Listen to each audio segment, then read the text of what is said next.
ఐదేళ్లు కులం పార్టీ చూడకుండా పరిపాలన చేసిన వీరుడు సీఎం జగన్ అన్నారు మంత్రి అంబటి రాంబాబు. కాపు రిజర్వేషన్ ఇస్తానని చెప్పిన చంద్రబాబు కాపు ఉద్యమ నేత ముద్రగడ పద్మనాభం కుటుంబాన్ని జైల్లో పెట్టి చిత్రహింసలు చేశాడని మండిపడ్డారు.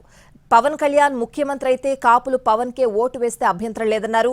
కానీ చంద్రబాబు సీఎం అయితే కాపులు ఎందుకు వేస్తారని నిలదీశారు.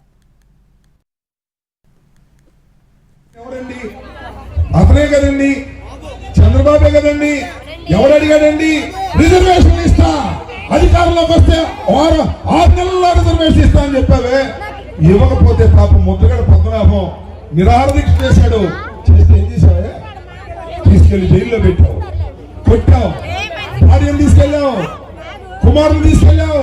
చిత్రహింసలకు గురి చేసినటువంటి కాపు వ్యతిరేకి దుర్మార్గుడు చంద్రబాబు నాయుడు అవునా కాదా చెప్పమని అడుగుతా ఉన్నా. వేసుకోండి కాపులు. పవన్ కళ్యాణ్ ముఖ్యమంత్రి అయితే ఆయన వేసుకోండి.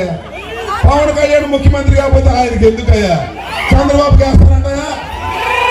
జగన్మోహన్ రెడ్డి ఇచ్చిన మాట మీద నిలబడే